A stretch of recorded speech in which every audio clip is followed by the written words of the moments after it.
Get him out. Mom's voice cut across the launch floor before I even understood who she was pointing at. Dad stood near the back of the room with an untouched drink in his hand while two security officers moved toward him. Ryan had just finished thanking investors, employees, mentors, and Mom. Dad hadn't interrupted. He hadn't gone near the stage. Mom pointed at him again. He did nothing to put you on this stage. A few conversations died around us. Dad looked at Ryan. You really want me to leave? My brother barely hesitated. She's right. You don't belong here. Dad set his glass down. No argument. No scene. He just nodded and let security walk him toward the doors. That should have been the end of it. Except 3 years earlier, when Ryan's company was days from missing payroll, Dad had called me late at night and asked one question. Is it really that bad? I had told him yes. He'd answered, don't tell him I called. Ryan survived that crisis. I never knew exactly how. Now I watched Dad reach inside his jacket as security escorted him out. He checked a folded document, and Mom saw it. For 1 second, her face changed. That was when I knew this wasn't just bitterness from their separation. I followed them into the corridor. Dad, he stopped near the elevators. What's in your pocket? Miranda, leave it alone. Mom just had you thrown out of Ryan's launch. Tonight belongs to your brother. That doesn't answer me. Dad looked back toward the ballroom doors. Then he said quietly, your mother knows why I came. Before I could ask what that meant, the elevator opened. Dad stepped inside. I turned toward the security chief. I need you to come back with me. His eyebrows lifted. For what? I'm not asking you to remove anybody. I need a witness while I speak to my mother. There may be a financial dispute here, and she already involved your team. He studied me for a moment, then nodded. I was listed as one of Ryan's event organizers. That was enough. We walked back into the launch together. Mom was standing beside Ryan, smiling again, as if Dad had simply been an inconvenience she'd handled. Then she saw me. Her eyes moved past my shoulder. The security chief was walking straight toward her. Her smile vanished. Before he reached us, Mom snatched her handbag from the chair beside her and hurried toward the private exit. I caught Mom before she reached the private exit. Why are you leaving? She spun around so quickly her handbag struck her hip. I'm not leaving. I'm getting away from this ridiculous scene you're creating. You were smiling 30 seconds ago. Her eyes flicked toward the security chief behind me. Then Ryan appeared. What is going on? He asked. Miranda, seriously? I looked at him. When the company almost missed payroll 3 years ago, where did the money come from? His expression tightened. What does that have to do with tonight? Answer me. Ryan glanced at Mom. There was emergency financing. From who? A few places. Did you ever see the original paperwork? Mom cut in. For God's sake, Miranda. Your father gave him a little help and has spent years acting like Ryan owes him his entire career. I stared at her. You just had him removed because you said he did nothing. Mom's jaw tightened. That is not what I meant. It's exactly what you said. Ryan stepped between us. Stop, both of you. Mom turned to him immediately. This is what they do, Ryan. They wait until something is finally about you, then they drag your father into it. Ryan looked at me. Not tonight. But he didn't sound as certain anymore. I left him with Mom and took the elevator downstairs. Dad had nearly reached the parking area when I found him. Dad? He stopped. I walked straight up to him. No more protecting everyone. Show me what's in your pocket. He looked exhausted. Miranda, please. For several seconds, he said nothing. Then he pulled out the folded document and handed it to me. I opened it. My eyes went straight to the number. $84,000. I looked up. What is this? A bridge loan. The date was 3 years earlier. 2 days after he had called me asking whether Ryan's company was really in trouble. You gave him $84,000? Dad nodded. I sold part of an investment account. Ryan knew? He signed it. I looked back at the document. Then why did he just stand upstairs and act like you never helped him? Dad looked toward the building. Because things changed. What changed? Your mother got more involved. That doesn't explain this. He rubbed his thumb along the edge of the paper. Ryan was terrified investors would think the company was being propped up by family money. He asked me to keep it private. And you did. He was my son. I turned to the attached repayment statement. Several payments were listed. Then I saw the balance. Wait. Dad watched me. There's still money outstanding. Yes. Why? He looked away. According to your mother, he couldn't afford to finish paying it. I almost laughed. Not because it was funny. Because upstairs, Ryan had just spent hundreds of thousands of dollars launching a new product line in a room full of catered food, lighting rigs, media walls, investors, and champagne. He couldn't afford it? That's what she told me. For how long? About a year. I looked back at the building. Mom had told Dad Ryan was still struggling. Ryan was upstairs celebrating expansion, and Mom had just tried to remove the one person holding the paperwork that connected both stories. For the first time that night, the question wasn't whether Mom hated Dad. It was something much worse. If Ryan could afford this launch, why had Mom spent the last year telling Dad that his son still couldn't afford to repay him? I walked back into the launch carrying Dad's agreement. The room felt different now. People who had watched security escort Dad out were gathered in small groups, talking under their breath. Near the stage, Mom was telling two relatives. David knew exactly what he was doing. He came here to make Ryan's night about himself. I walked past her. Ryan. He turned. I put the agreement into his hands. Read it. His eyes dropped to the page, then stopped. 84,000? Mom moved toward us. Miranda, give me that. She reached for the document. Ryan pulled it away from her. I pointed to the signature. Is that yours? Ryan stared at it. Yes. The people nearest us had gone quiet. I kept my voice low. So Dad did loan you this money? Ryan swallowed. Yes. Mom shook her head. And Ryan paid him back. David has been holding that favor over this family for years. Ryan looked at her. Mom, stop. She froze. It was the first time all night he had corrected her. Ryan looked down at the agreement again. The investor pulled out right before payroll. We also had a supplier payment due. Dad's money covered the gap. And if it hadn't? Ryan hesitated. We probably would have lost employees. Maybe the production slot too. I glanced around us. Several people who had heard Mom say Dad did nothing were listening now. So why did you tell him he didn't belong here? Ryan's face hardened, but this time the anger wasn't aimed entirely at me. Because I thought he'd spent 3 years making sure everyone knew I needed him. Who told you that? Silence. Ryan looked at Mom. She folded her arms. Your father used that loan as leverage. Give me one example, I said.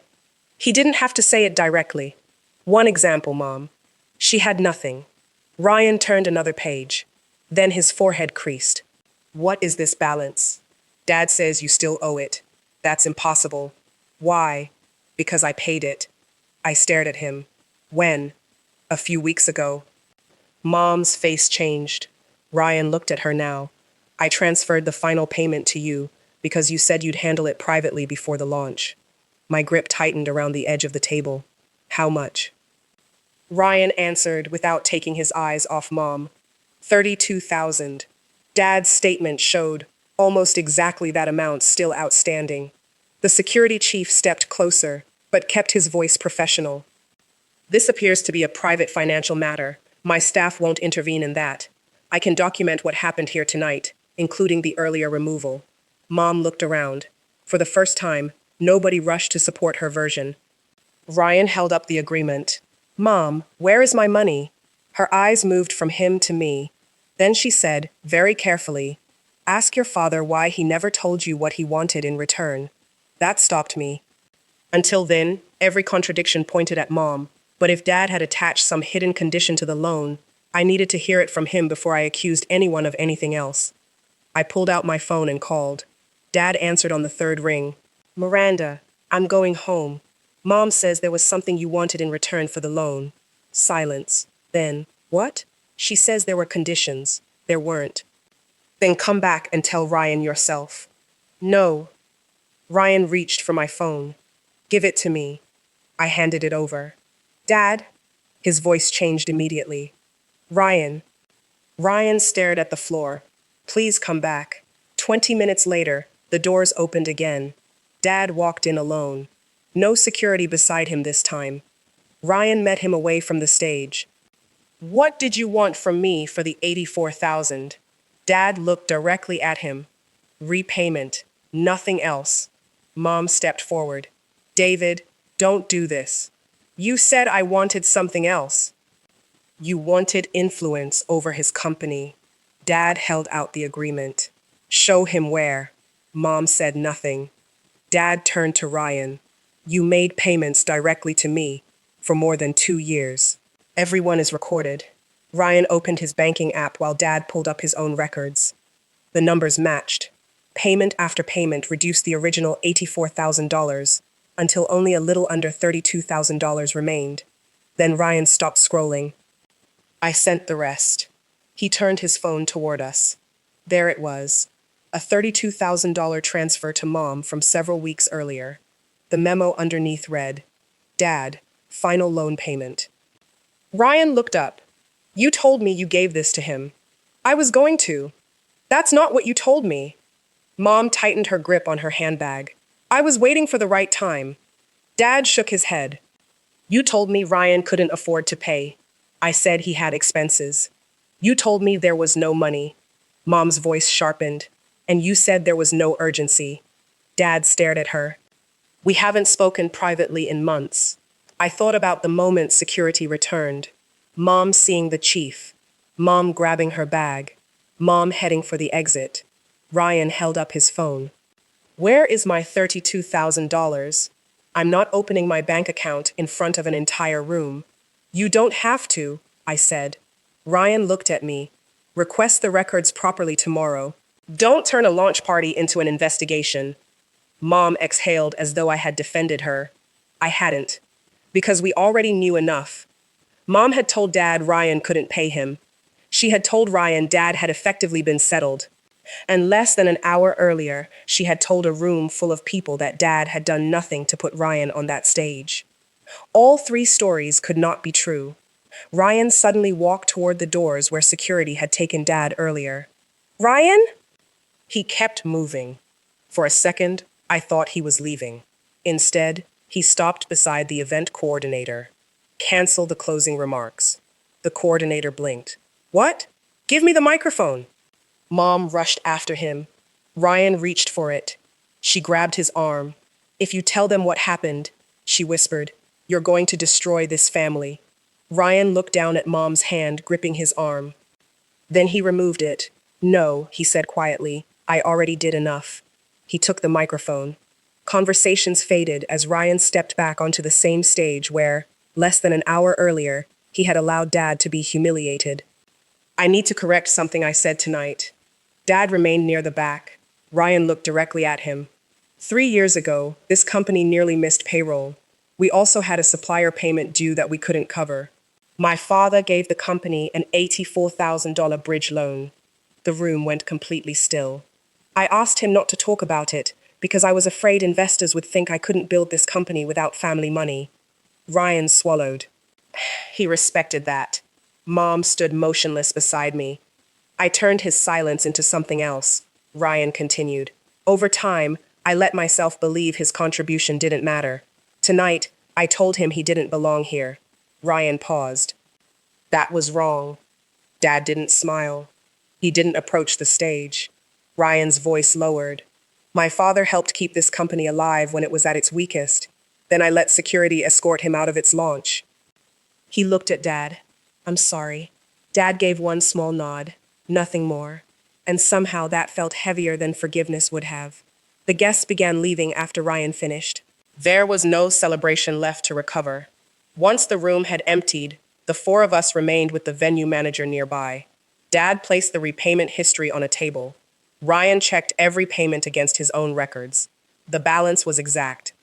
$31,840. Then Ryan showed Mom the transfer on his phone. $32,000. Tell me what happened. Mom lowered herself into a chair. For several seconds, she stared at her handbag. Finally, she said, I used some of it. Ryan's face went blank. For what? I had expenses connected to the launch, commitments I'd made. Things cost more than I expected. That wasn't your money. I was going to replace it. When? Before tonight. But you couldn't. Mom said nothing. The entire night suddenly made sense. Dad had arrived unexpectedly with the repayment statement. Mom had seen it in his pocket. If Ryan and Dad spoke privately, Ryan would discover Dad still believed he was owed money. Dad would discover Ryan believed he had already paid. So Mom had created a reason they shouldn't speak at all. You told Dad I couldn't afford the balance, Ryan said. Mom looked down. And you told me Dad considered it settled. I was trying to buy time. Dad finally spoke. So you had me removed. Mom looked at him. You weren't supposed to come tonight. Ryan stared at her. That sentence finished what the documents had started. Mom hadn't ordered security to remove Dad because he had done nothing. She needed him gone because he knew too much. She had turned him into an unwanted guest before he could become a contradiction standing in the same room as Ryan. Ryan stepped away from her. I believed you. I'm your mother, and he's my father. Mom's face tightened. After everything I've done for you. This isn't about everything you've done. Ryan pointed toward the doors. I looked him in the face and told him he didn't belong here because I trusted what you told me. Mom started crying. Ryan didn't move toward her. Then he looked at Dad. I know she didn't make me say it. Dad's expression changed slightly. Ryan continued. That part is mine. Yes, Dad said. It is. I'm sorry. I heard you upstairs. Can we fix this? Dad took a moment before answering. An apology can start something. It doesn't erase something. Ryan nodded. I understand. I'm willing to talk, Dad said. But I'm not going to pretend tonight didn't happen just because the truth came out. Ryan lowered his eyes. That's fair. Then Mom turned toward me. You're happy now? I stared at her. That question would once have made me retreat. For years, whenever I challenged Mom after the separation, she accused me of choosing Dad. So I learned to soften everything. I changed subjects. I carried messages. I kept peace even when keeping peace meant letting one person control the story. Not anymore. No, Mom, I'm not happy. Dad was escorted out. Ryan humiliated him, and you took money that wasn't yours, then lied to both of them so they wouldn't find out. I made a mistake. A mistake would have been spending the money and admitting it. You built two different stories around it. She opened her mouth. I stopped her. I'm done protecting family peace, when peace just means nobody challenges you. Ryan pulled out his phone. What are you doing? Mom asked. Paying Dad. He entered the amount himself. $31,840. Dad's phone buzzed moments later. Ryan looked at him. The loan is finished. Dad checked the transfer. Yes. Ryan turned back to Mom. You owe me the $32,000 I gave you. I told you I'll replace it. You will. But you're not handling payments for me anymore. Not personal expenses. Not launch expenses. Nothing. Ryan, my finance team handles company money. From now on, anything personal goes through me directly. Mom stared at him. The authority she had carried into that room was gone. Earlier, she had stood beside Ryan's stage deciding who belonged at his launch. Now Ryan was setting boundaries she couldn't talk her way around. The relatives who had witnessed Dad's removal had also heard Ryan's correction. Mom could repay the money. She could apologize. But she could no longer make the original story true. Dad picked up his jacket. I'm leaving. Ryan followed him toward the front entrance. This time there were no security officers. No one put a hand near Dad's shoulder. No one told him where he was allowed to stand. At the doors, Dad stopped. Ryan looked nervous in a way I hadn't seen all night. Can I call you tomorrow? Dad studied him. Yes. Ryan nodded. Okay. It wasn't reconciliation, but it was the first conversation between them that Mom hadn't translated, controlled, or explained for either one. In the months that followed, Ryan actually called. He and Dad started meeting for coffee. Some conversations went well, others didn't. Ryan had 3 years of assumptions to unlearn, and Dad had no interest in pretending one public apology repaired them overnight. but they kept showing up. Mom eventually repaid Ryan the $32,000. What she didn't get back was her old position in his life. Ryan stopped letting her handle payments. She no longer carried messages between him and Dad. If she claimed Dad had said something, Ryan called Dad himself. And I stopped being the person who kept everyone comfortable. I could love my family without protecting lies, just because exposing them might cause an argument. Dad never demanded a plaque, a company title, or another public acknowledgement. That had never been what the $84,000 was about. His son was in trouble. He had the ability to help. So he helped. Ryan finally understood that accepting help didn't make his success fake. Pretending the help never happened did. That launch became important to our family for a completely different reason than Ryan had planned. At the beginning of the night, I watched security walk Dad out while Mom stood beside the stage as if she alone could decide who deserved to be there. At the end, those same front doors opened. Dad walked through them freely. Ryan walked beside him. I followed a few steps behind. Nobody needed security anymore. Mom had tried to erase Dad from the story of how Ryan reached that stage, but by the end of the night, the truth made it impossible to erase him again.